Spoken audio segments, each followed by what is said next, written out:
يا أيها الذين آمنوا إن جاءكم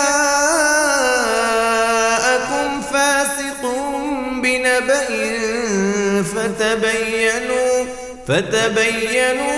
أن تصيبوا قوما بجهالة فتصبحوا على ما فعلتم نادمين۔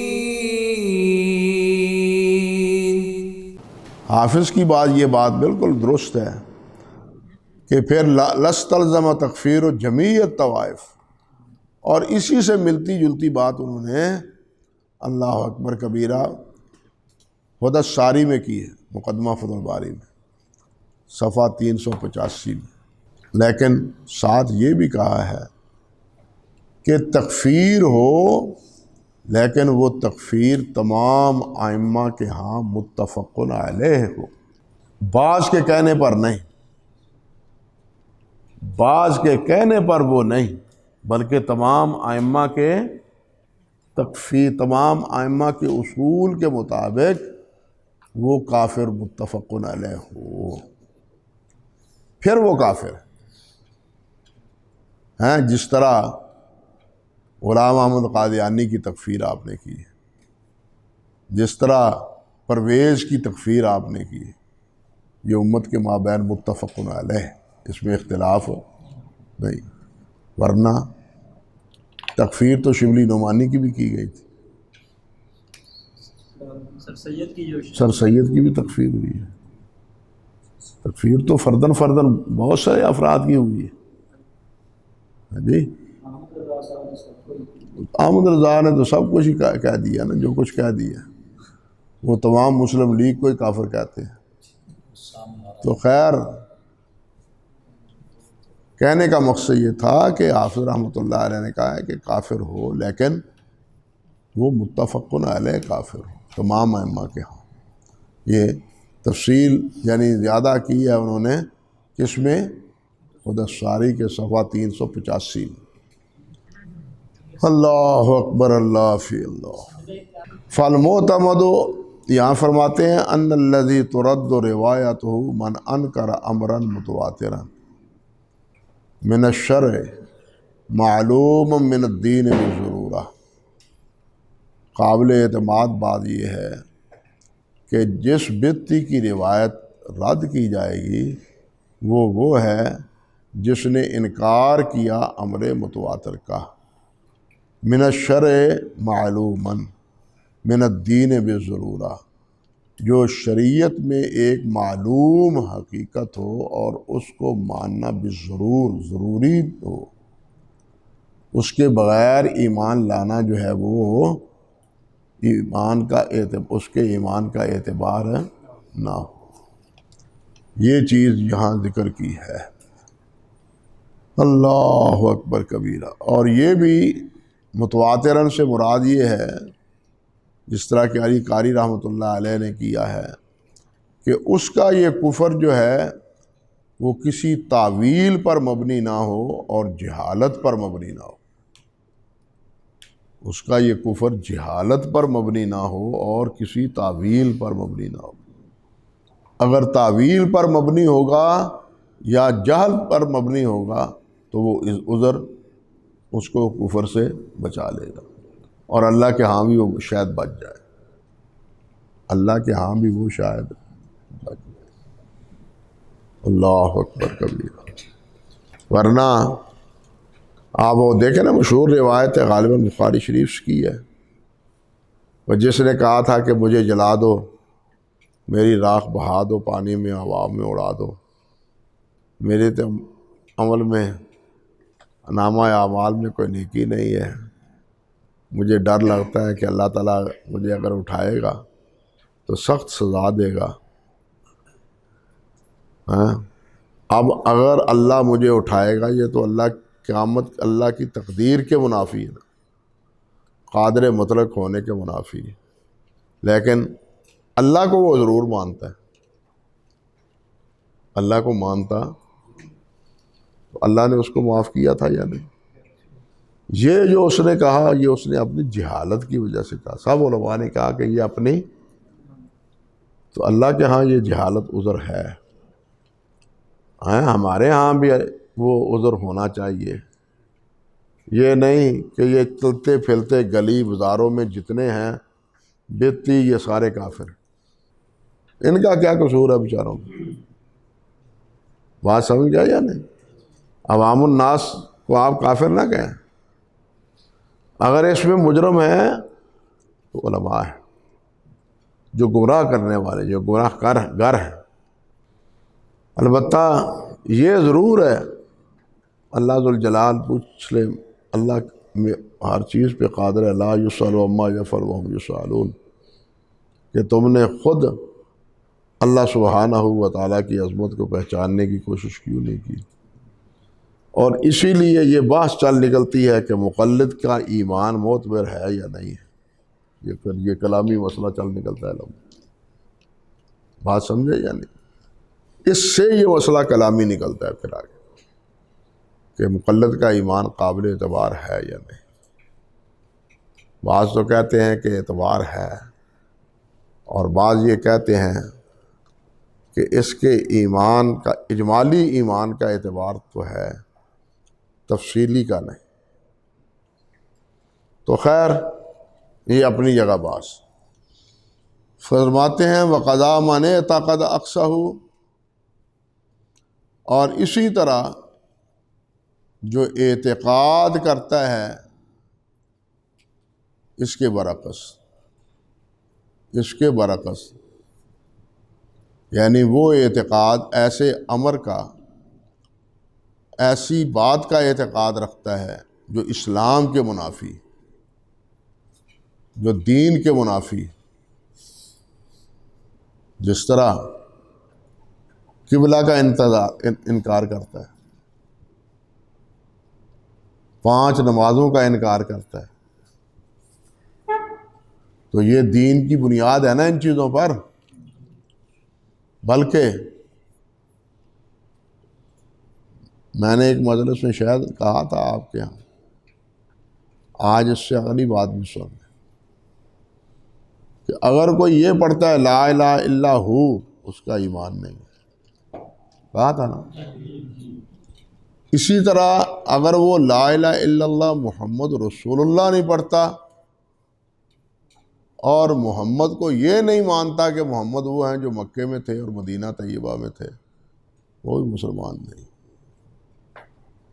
اس کو سمجھنا چاہیے کہ وہ محمد جن کو اللہ نے مکے میں پیدا کیا، مدینہ طیبہ میں گئے اور وہاں فوت ہوئے، یہ جب تک ایمان نہیں رکھے گا، ہوگا کوئی محمد ہوگا جو ہے اس پر اس کو مانا۔ اور یہاں ایک بات اور کہہ دوں کہ اگر کوئی احمد رسول اللہ کہے پھر مانو گے؟ احمد نام نہیں ہے اللہ تعالیٰ کا، نام ہے نا، اللہ کے رسول صلی اللہ علیہ وسلم کا نام ہے نا، لیکن لا الہ الا اللہ احمد رسول اللہ کیوں نہیں؟ لا الہ الا الرحمن کیوں نہیں؟ الا الرحیم کیوں نہیں؟ دوسرے اسماء کیوں نہیں؟ یہ یہاں اللہ کیوں ہے اور وہاں محمد کیوں؟ سمجھے بات ہے؟ اللہ اکبر کبیرہ۔ تو یہ ہے حقیقت میرے بھائی کہ محمد رسول اللہ مانے، باقی چھوڑتا ہوں ساری بات، محمد رسول اللہ مانے لیکن احمد رسول اللہ نہ کہے۔ اللہ ذوالجلال نے کسی ایک مقام پر بھی قرآن مجید میں احمد رسول اللہ نہیں کہا، اگرچہ حضرت عیسیٰ علیہ السلام نے مبشرم برسول یاتی من بعدہ اسمہ احمد کہا، لیکن جہاں فرمایا محمد رسول اللہ، جہاں بھی کہا ہے کیا فرمایا ہے؟ محمد رسول اللہ، محمد کا نام لیا، محمد کا نام۔ یہ اللہ جو اللہ کے اسماء ہیں یہ محض علم نہیں ہے، سمجھ لو۔ اور یہ بہت اچھی بات کی ہے اگر آپ کے پاس وقت ہو تو جلاء الافہام دیکھیں، بہت اچھی بات کی حافظ رحمۃ اللہ علیہ نے ابن قیم۔ اللہ کے جتنے اسماء ہیں وہ محض علم نہیں ہے، ہمارے جتنے اسماء ہیں علم ہیں، لیکن اللہ کے جتنے اسماء ہیں لہ الاسماء الحسنی، اس میں اللہ ذوالجلال والاکرام کے ذات کا حسن اور اللہ ذوالجلال کے کمال اور اللہ ذوالجلال کی کیا کہنی چاہیے صفات کریمہ رحیمہ کا تذکرہ ہے اس میں۔ یہی پوزیشن نبی علیہ الصلوۃ والسلام کے اسماء کی، کہ نبی علیہ الصلوۃ والسلام کا اسم محمد وہ کیا ہے، محض علم نہیں ہے، محض علم نہیں ہے۔ بھائی میرا نام ارشاد الحق ہے، میرا نام ارشاد الحق ہے، یہ علم ہے۔ کیا ارشاد الحق کی صفات ہیں؟ یہ امر دیگر ہے۔ آپ مانیں گے کہ جناب یہ بات سچی کرتا ہے؟ کبھی دیوبندیوں بریلیوں سے بھی پوچھ رہے بھی وہ کیا کہتا ہے، بات سمجھے یا نہیں سمجھے؟ یعنی یہ ایک آپ کا نام ماں باپ نے علم کے طور پر رکھا ہے، پہچان کے طور پر رکھا ہے، ان صفات کی بنا پر نہیں رکھا جو صفات کے وہ علم متصف ہے۔ لیکن نبی علیہ السلام کے اور اللہ ذوالجلال کے جتنے اسماء ہیں وہ اسماء اپنے معانی میں پورے کے پورے دلالت کرتے ہیں۔ اللہ اکبر کبیرہ۔ ہمارے ہاں معروف بات ہے، یہ شیخ نے لکھا ہے، حافظ ابن قیم نے بھی، اگرچہ یہ اس شعر کا یہ جو معروف شعر ہے کہ شق لہ من اسمہ، وہ کیسے ہے، ذو العرش محمود وہذا محمد وشق لہ اسمہ، کیسے شعر ہے یہ منسوب ہے حضرت حسان کی طرف عموماً، لیکن یہ حضرت حسان کا شعر نہیں ہے، یہ شعر حقیقتاً ابو طالب کا ہے، دیوان ابو طالب میں ہے۔ وَشَقَّ لَهُ مِنْ اسْمِهِ لِيُجِلَّهُ فَذُو الْعَرْشِ مَحْمُودٌ وَهَذَا محمد، یہ شعر ہے نا، شَقَّ لَهُ مِنْ اسْمِهِ لِيُجِلَّهُ، کیا لکھا ہے یہاں؟ وَشَقَّ لَهُ مِنْ اسْمِهِ لِيُجِلَّهُ فَذُو الْعَرْشِ مَحْمُودٌ هذا محمد، کس کا شعر لکھا ہے؟ نہیں ہے، یہ اصل شعر جو ہے ابو طالب کا ہے، حسان نے اگر شمار کیا ہے تو وہاں سے لیا ہے، یہ اصل شعر ابو طالب کا ہے۔ یہ شیخ البانی کے جو شاگرد ہیں جنہوں نے جلاء الافہام کی تخریج کی ہے، تحقیق کی ہے، اس میں انہوں نے بڑے حوالوں سے یہ بات ذکر کی، یعنی یا ایسا اعتقاد رکھے جو اعتقاد اسلام کے منافی ہو۔ شیخ معلمی رحمۃ اللہ علیہ نے بھی یہ بات فرمائی ہے، اللہ کا بھلا کرے، کہ اس میں تو کوئی شبہ نہیں کہ جو بدعتی اسلام سے خارج ہو جائے اس کی روایت قابل قبول نہیں ہے، کیونکہ روایت کے لیے شرط کیا ہے؟ مسلمان ہونا، عادل ہونا، اور عادل کی سب سے پہلی شرط مسلمان ہونا ہے۔ عادل کی پہلی شرط کیا ہے؟ وہ مسلمان ہونا، راوی کی پہلی شرط یہ ہے، اگر وہ مسلمان ہی نہیں ہے تو پھر کیا ہے؟ اللہ اکبر کبیرہ، اللہ اکبر کبیرہ۔ اور یہ لائنہ پہلی جلد میزان کی بھی اور تہذیب کی، پہلی جلد لائن۔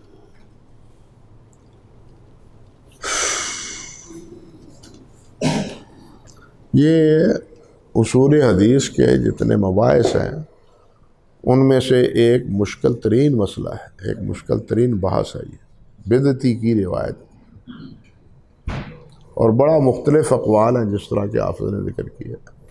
یہ معروف ایک راوی ہیں ابان بن تغلب،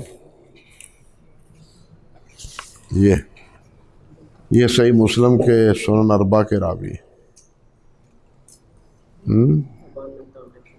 ابان بن تغلب، اس پر بحث کرتے کرتے یہ کہتے ہیں کہ اس کی یہ شیعہ مذہب کا تھا، شیعہ مذہب کا تھا، اور جوزجانی نے بہت سخت کلام کیا ہے اس پر، اسی وجہ سے۔ اللہ اکبر کبیرہ۔ حافظ کہتے ہیں رحمۃ اللہ علیہ، فالتشیع فی عرف المتقدمین هو اعتقاد و تفضیل علی علی عثمان۔ متقدمین کے ہاں تشیع یہ وَأَنَّ عَلِيًّا هو اعتقاد و تفضیل علی علی عثمان وَأَنَّ عَلِيًّا كَانَ مصیبا فی حروبہ وَأَنَّ مخالفہ مخطئ ما تقدیم الشیخین وتفضیلہما وربما اعتقد بعضهم ان علیًا افضل الحق خلق بعد رسول اللہ صلی اللہ علیہ وسلم، یہ بھی ہے۔ وَإِذَا كَانَ مُعْتَقِدُ ذَلِكَ وَرَعًا دِينًا صَادِقًا مُجْتَهِدًا فَلَا تُرَدُّ رِوَایَتُهُ، یہ اعتقاد بھی رکھے تو اس کی روایت رد نہیں ہوگی۔ بِهَذَا لا سِيَّمًا إِنْ كَانَ غَيْرَ دَاعِيًّا، بالخصوص جب وہ داعی نہ ہو۔ وَأَمَّا التَّشَيُّعُ فِي عُرْفِ الْمُتَأَخِّرِينَ فَهُوَ الرَّفْضُ الْمَحْضُ لا تقبل روایت الرافضی الغالی ولا کرامہ، کوئی تقریب نہیں اس کی، وہ خالص رافضی۔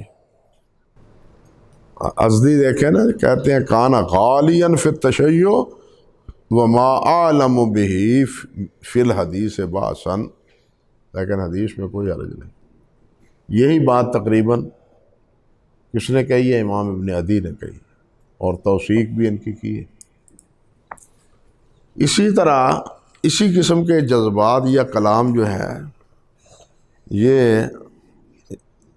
کہنا چاہیے حافظ ذہبی رحمۃ اللہ علیہ کی اسی کے ترجمے میں، ابان بن تغلب کے ترجمے میں فرماتے ہیں رحمۃ اللہ علیہ، قد وثقہ احمد وابن معین وابو حاتم وقال وأوردہ ابن عدی وقال کان غالیا فی التشیع، یہ سب کچھ نقل کرتے ہیں۔ پہلے شروع میں کہتے ہیں شیع جلد، سڑیا پجاج، سخت شیعہ سے، لکنہ صدوق، لکنہ جھوٹا نہیں تھا، قلنا صدقہ فلنا صدقہ وعلیہ بدعۃ، فلنا صدقہ علیہ بدعۃ۔ پھر آگے کہتے ہیں فلقائل ان یقول کیف ساغ توثیق مبتدئ وحد الثقۃ العدالۃ والاتقان فکیف یکون عدلا من هو صاحب بدعہ، یہ بات آئی آپ۔ وجوابہ ان البدعۃ علی ضربین فبدعہ صغریٰ کغلو التشیع او کالتشیع بلا غلو ولا تحرف فہذا کثیر فی التابعین وتابعیہم مع الدین والورع والصدق فلو رد حدیث ہؤلاء لذہب جماعۃ من الآثار النبویہ وہذہ مفسدۃ بینہ۔ سمجھے؟ کہتے ہیں ثم بدع کبریٰ کالرفض الکامل والغلو فیہ والحث علی ابی بکر و عمر رضی اللہ عنہما والدعاء الی ذلک فہذا النوع لا یحتج بہ ولا کرامہ، اس سے احتجاج نہیں ہوگا، نہ ہی اس کی کوئی تعظیم ہوگی۔ اللہ واما وایضا فمستحضر الان فی ھذا الضرب رجلا صادقا ولا مامونا بل الکذب شعارهم والتقیۃ والنفاق دثارهم فکیف تقبل نقل من ھذا حالہ حاشا وکلا، جن کا شعار اور دثار ہی جھوٹ بولنا ہو، اس سے کوئی جنہوں نے اپنے دین میں تقیہ کو دین سمجھ لیا ہے، جھوٹ کی بنیاد کے لیے یہ ایک ہے نا، یہ ایک سہارا، تو اسی کے بارے میں فرماتے کلا، بالکل نہیں، بالکل نہیں۔ فالشیء الغالی فی زمان سلف وعرفہم ہوا من تکلم فی عثمان وزبیر وطلحہ ومعاویہ وطائفۃ ممن حارب علیا وتعرض لسبہم، گالی کر دیتا ہے۔ والغالی فی زماننا وعرفنا هو الذی یکفر هؤلاء السادہ ویتبرأ من الشیخین ایضا فهو ضال مؤثر۔ یہ ہے جناب، اللہ اکبر، اللہ اکبر۔ ولم یکن ابان بن تغلب یارض للشیخین اصلا ولقد یعتقد علیا افضل منہما۔ بس یہ بات یہ ذہبی نے رحمۃ اللہ علیہ نے اچھا تبصرہ کیا یہاں۔ فاما، ابھی بات کچھ باقی ہے، فاما من لم یکن بہذہ الصفہ، جو ایسا نہ ہو، اس صفت سے متصف نہ ہو، یعنی اس کا اعتقاد اسلام کے خلاف نہ ہو، اور دوسرا یہ کہ جو چیز متواتر ہو دین میں اس کا وہ منکر نہ ہو، سمجھ گئے؟ وَانضم إِلَىٰ ذَلِكَ، اور اس کے ساتھ ملا لیجئے ضبطہ، کہ وہ ضابط ہے، وہ کیا ہے؟ ضابط ہے، لما یروی ہے، جس کو وہ بیان کرتا ہے، ما ورائہ و تقواہ، لیکن وہ اس کے ساتھ ساتھ کیا ہے؟ تقوی، متقی ہے اور نیک ہے، نمازی ہے، اللہ سے ڈرتا ہے، خوف کھاتا ہے، فلا مانع من قبولہ، تو اس کی روایت کو قبول کرنے میں کوئی امر مانع نہیں ہے۔